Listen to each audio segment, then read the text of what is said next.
Good afternoon, Doc Melo. Good afternoon, classmates. I am Miss Pechi A. Cañazares. My topics for discussion this afternoon are local business taxes and fees, BIR registration and compliance requirements, and income taxes. We have three key learning objectives for this discussion. First, understand the types of local business taxes and fees in the Philippines.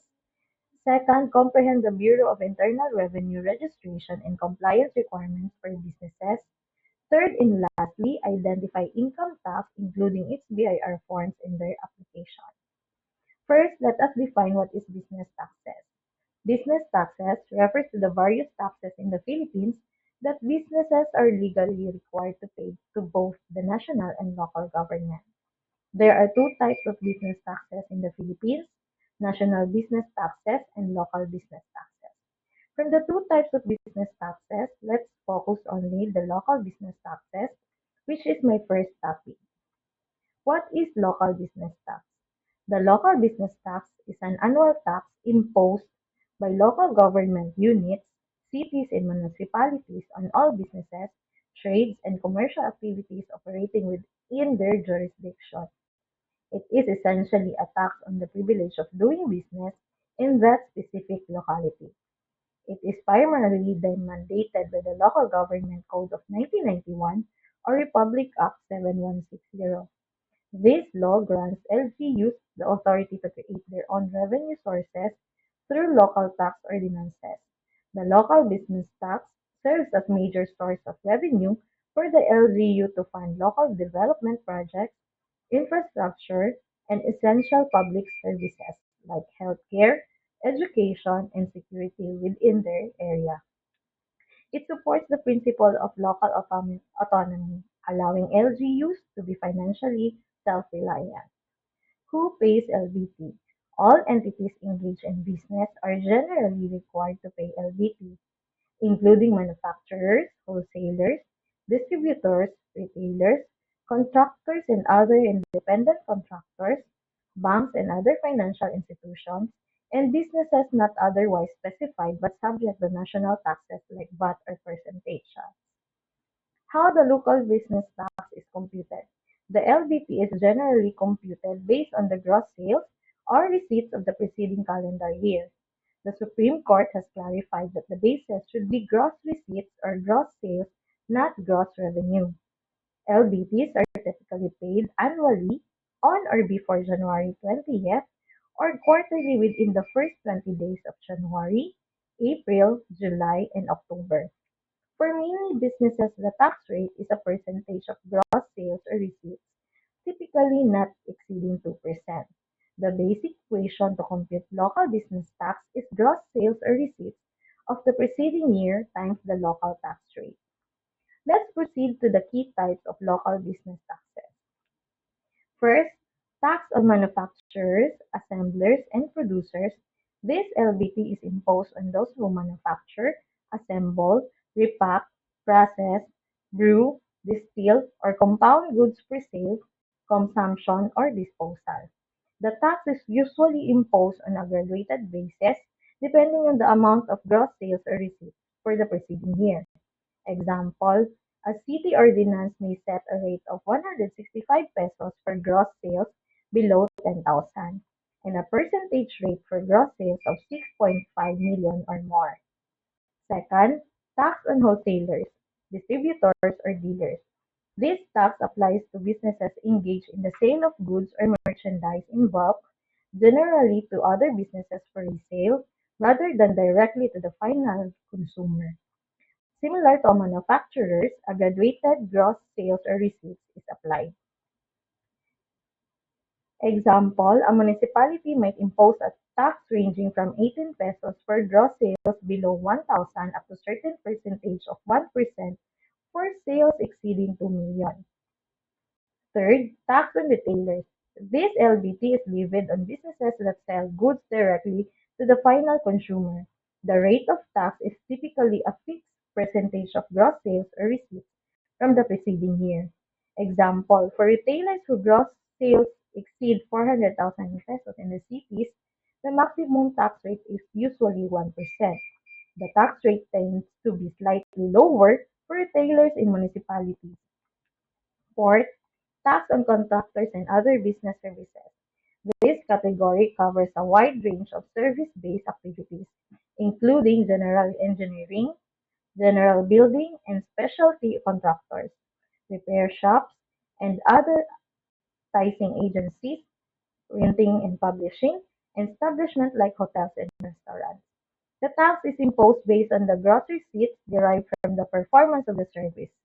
Example, a construction firm based in a city would pay an LBT based on its total service fees collected from construction contracts in the preceding year. The rate structure is often graduated and similar to those for manufacturers. Fifth, tax on banks and financial institutions. Cities and municipalities are also authorized to impose a tax on banks and other financial institutions operating within their territory. This tax base is based on the gross receipts derived from interest, commissions, and discounts from lending activities, income from financial lessing, dividends, and other gross income realized during the preceding year. The maximum rate of LBT on bonds is 50% of 1% of gross receipts.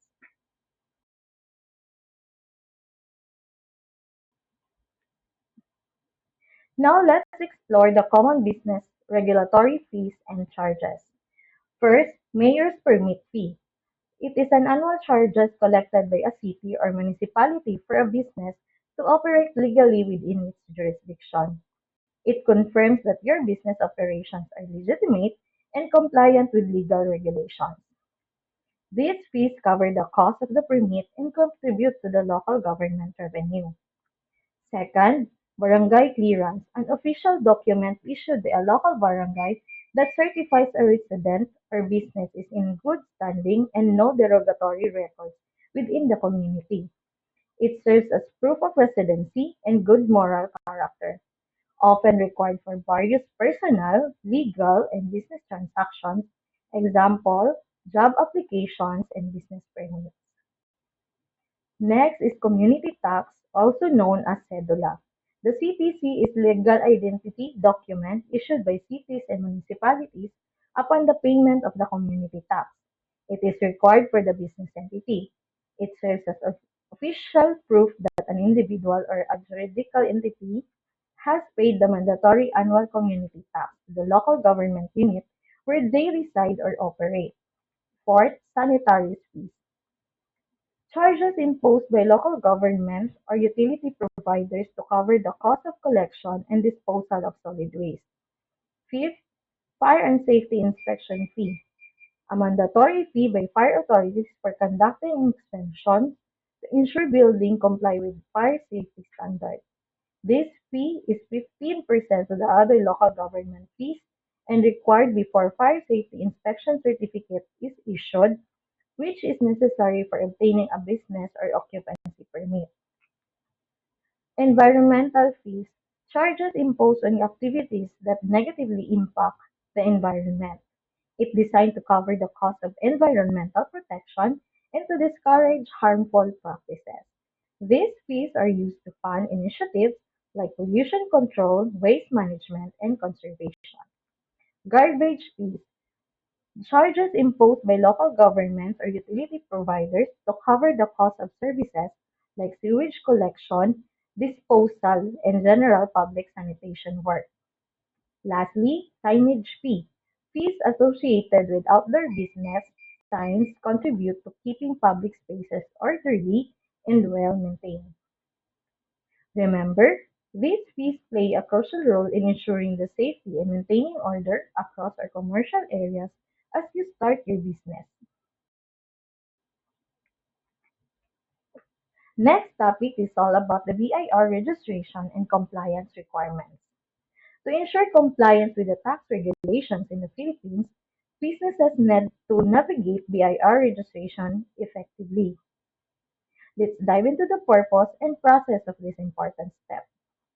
First, the purpose of BIR registration is to legally recognize the business as a taxpayer. This enables the government to collect taxes efficiently and ensures that business can operate legally within the country. Now, who must register?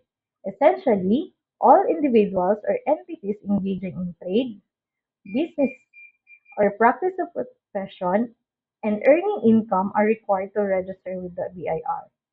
This includes both local and foreign entities operating in the Philippines.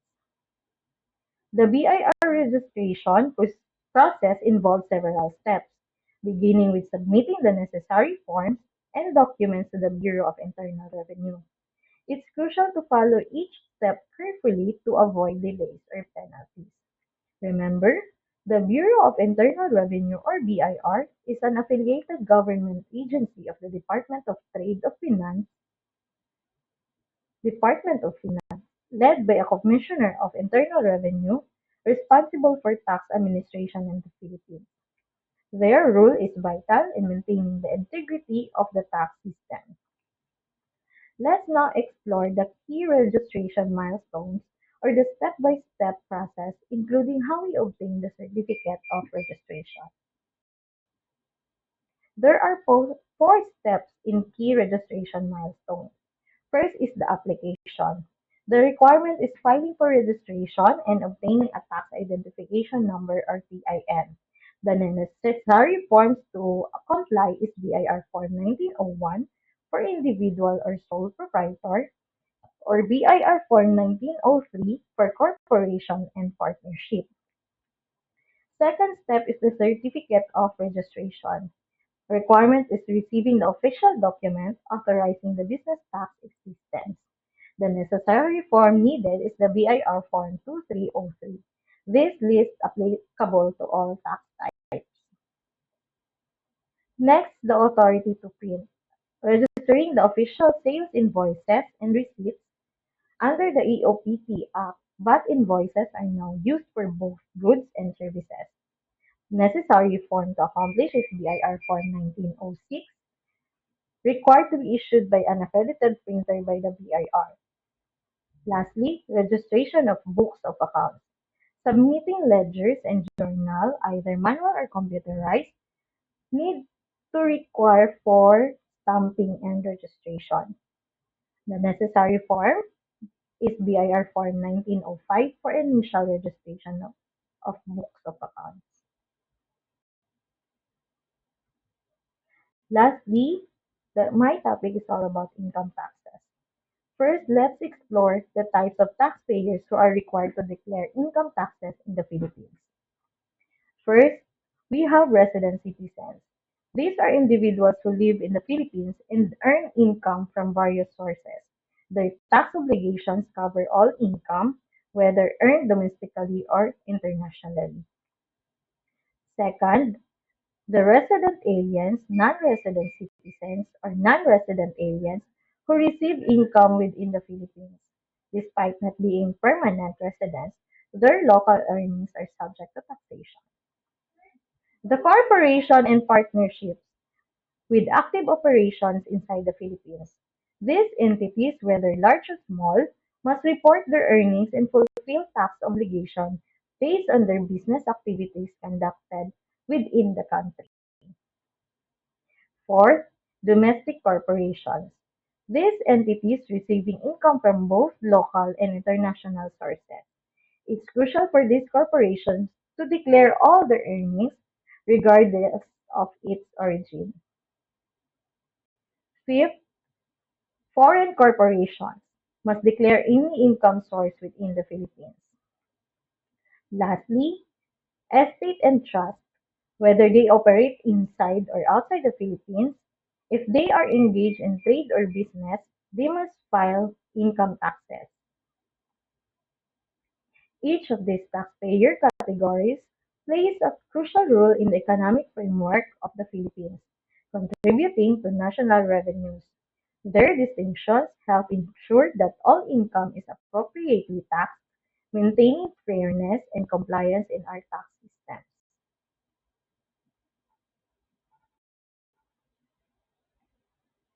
Now let's focus on the essential Philippine income tax rates.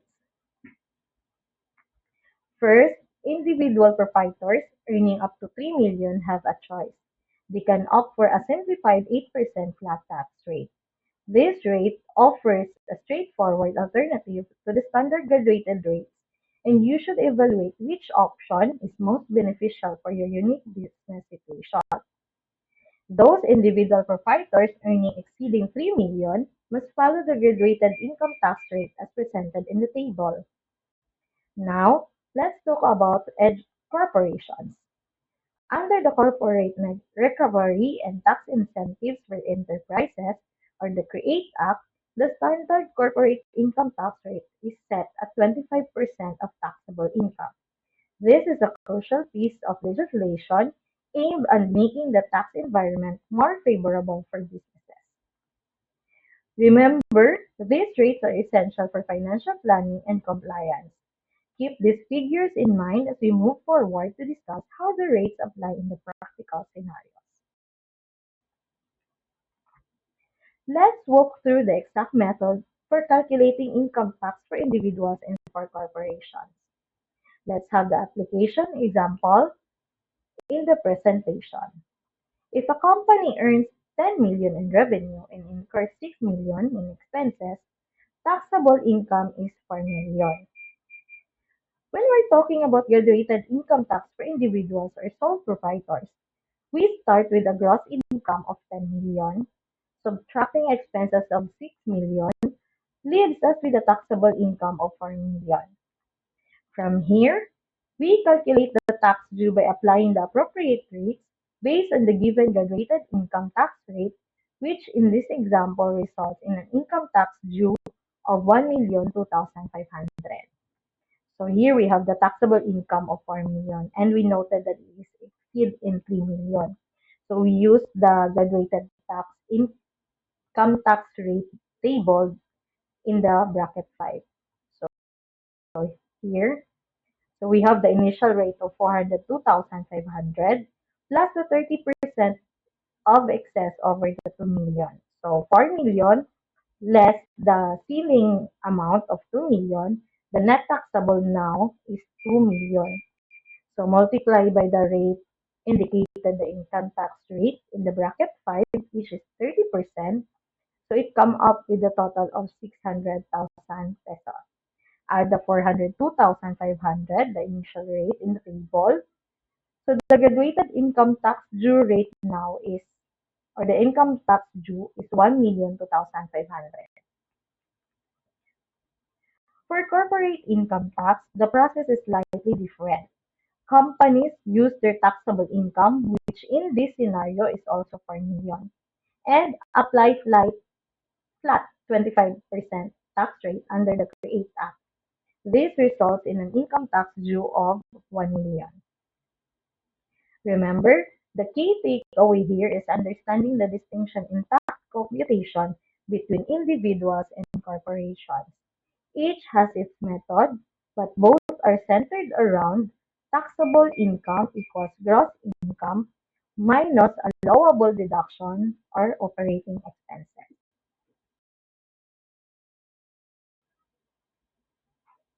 Let's discuss the deadlines for filing an annual and quarterly income tax for individual taxpayers. It's important to stay organized and ensure compliance with these dates to avoid any penalties. So we have here the table of BIR forms for income tax for individual taxpayers. First is the BIR Form 1701Q, also known as Quarterly Income Tax Return for Individuals, Estates, and Trusts. It filed quarterly reporting income tax. Starting with the first quarter, the deadline is on or before May 15 of the current year. For the second quarter, taxes should be filed on or before August 15. This allows you to assess mid-year performance and make any necessary adjustments. For the third quarter, the deadline is on or before November 15. Next is the BIR Form 1701, also known as Annual Income Tax Return for Self-Employed Individuals, Estates, and Trusts, filed annually reporting income tax. The deadline is on or before April 15 each year for previous year's income. Filing by these dates ensures you're on track with your tax responsibilities and can plan ahead for year-end financial strategies. Next is the deadlines for filing an annual and quarterly income tax for corporation and partnership taxpayer. So the first BIR form is 1702Q, or Quarterly Income Tax Return for corporations and partnerships, filed quarterly to report the corporation and partnership's taxable income. The deadline is 60 days following the close of each of the first three quarters of the taxable year with their calendar or fiscal year. Last form is 1702, the Annual Income Tax Return for Corporations and Partnerships, filed annually to report the corporation and partnership's taxable income. The deadline is filed or without payment is on or before the 15th day of the fourth month following the close of the year taxpayer's taxable year. It's important to remember staying proactive with your tax filing helps maintain financial health and compliance. And that's all for my presentation.